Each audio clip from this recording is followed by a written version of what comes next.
Ada satu hal yang patut betul kami sadari, bahwa memang indah kepulauan kami ini. Menggugus, berjajar indah alami. Disitulah letak kekuatan kami. Apalah itu bumi yang tiada hutan, seumpama hampa, mudah dicemar pembangunan. Apalah bumi tanpa perairan, akan kehausan, pasti lambat laun hilang. Pembangunan berwujud kebun, hijau, namun merampas air bagaikan gurun. Sudah saatnya alam itu kembali, sebagai bentuk syukur atas berkat ilahi dan jalinan relasi alam, jasmani, dan rohani. Biarlah jawaban itu berawal dari jajaran pemerintahan. Letaknya berdekatan, memudahkan untuk saling bergandengan tangan, menjalankan amanah jabatan, mengayomi masyarakat dalam keluhuran Pancasila dan kebinekaan. Ada nikmat yang agung di tengah danau yang merefleksikan nilai-nilai luhur di kedalamannya. Tempat ini menjadi kebanggaan yang menjuru. Pesan untuk anak-anak kami agar tumbuh tanpa melupakan masa lalu. Bahwa sungguh damai, hidup berdampingan tanpa berseteru. Dalam budaya, tercipta karya anak bangsa dan disiarkan di atas panggung dunia.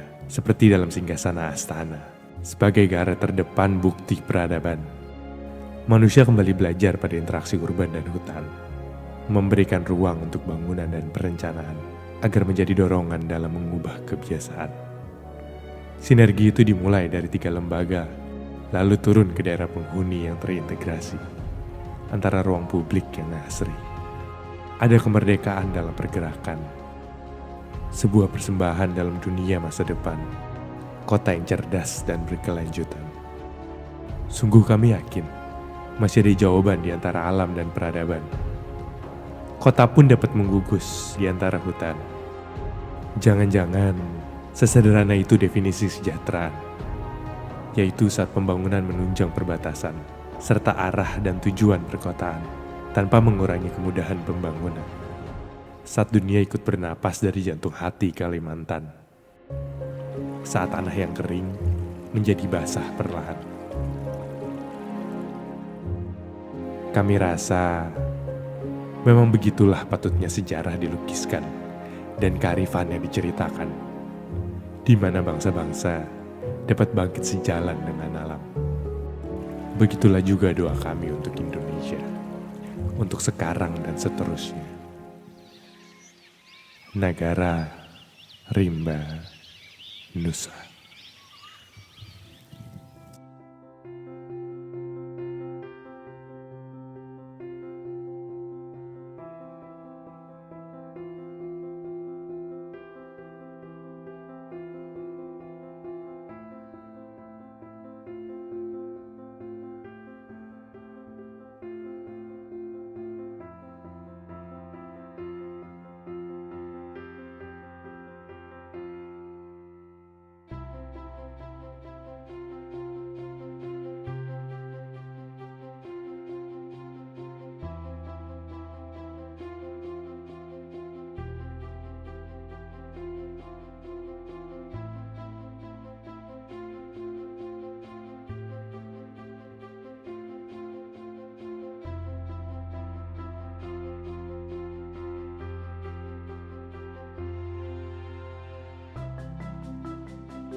ibu kota negara ke lokasi yang baru itu akan diawali dengan pembangunan Istana Negara.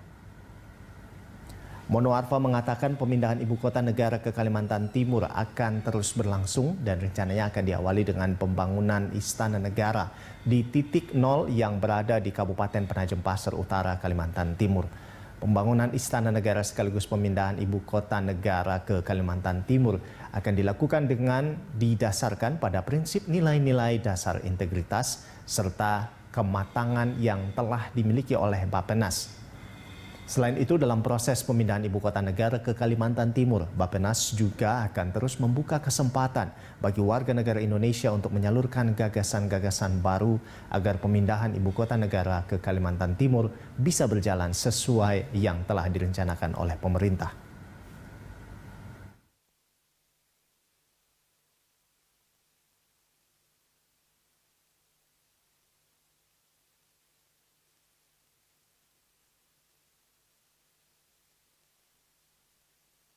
Di Penajam Pasir Utara, Kalimantan Timur, ke ibu kota negara baru ini, insya Allah, yang tetap didasarkan pada prinsip dan nilai-nilai dasar, nilai-nilai luhur kita.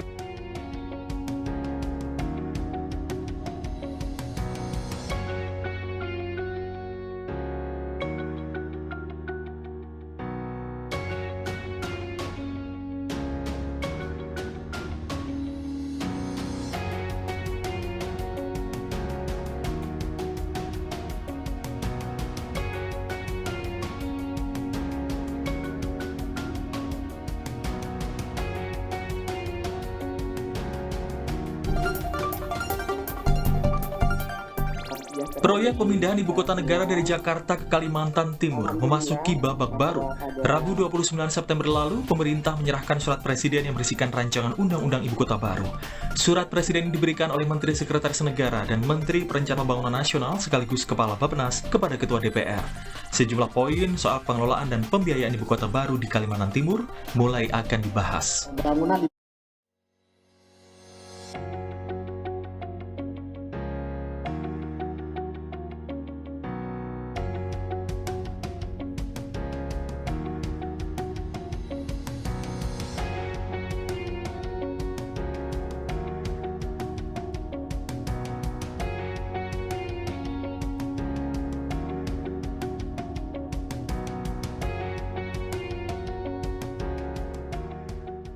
Karena untuk membangun ibu kota baru itu yang paling penting adalah infrastruktur menuju ke sana dulu untuk nanti membawa logistik.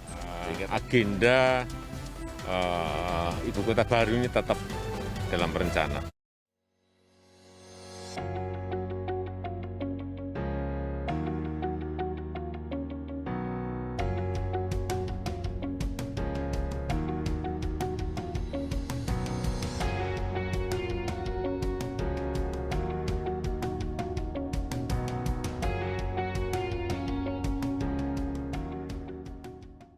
Saudara, Kalimantan Timur terus berbenah menyiapkan ibu kota negara di Kabupaten Penajam Pasir Utara. 5 segmen ruas tol menuju ibu kota baru juga sudah mulai dilakukan.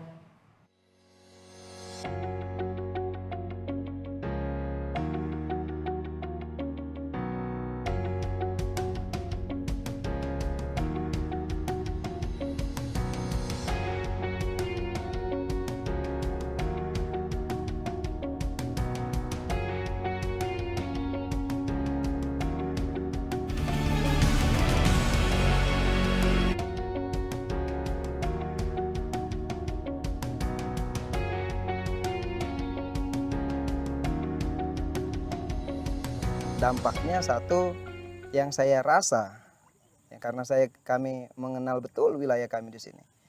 Yang saya rasa adalah dampaknya perekonomian yang meningkat, kesejahteraan masyarakat yang akan meningkat, orang yang sakit di sini tidak lagi dikirim ke Balikpapan karena kami mempunyai fasilitas kesehatan yang kurang. Itu yang akan terjadi. Apakah dampaknya yang lain? Dampak yang lain mungkin kalau dia punya tanahnya jadi mahal. Jadi dampak yang mana? Kalau dampak mungkin saya tidak jadi kerja.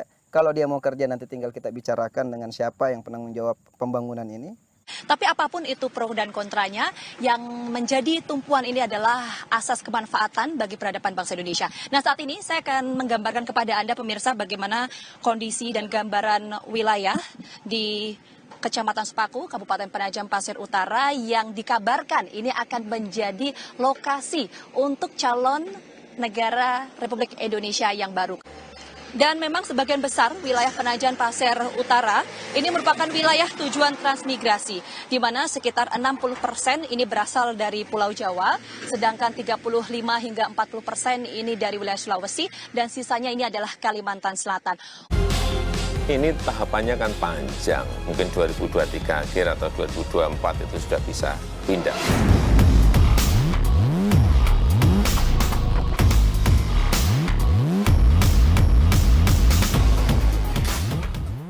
Hasil kajian-kajian tersebut menyimpulkan bahwa lokasi ibu kota baru yang paling ideal adalah sebagian Kabupaten Penajam Pasir Utara dan sebagian di Kabupaten Kutai Kartanegara, Provinsi Kalimantan Timur.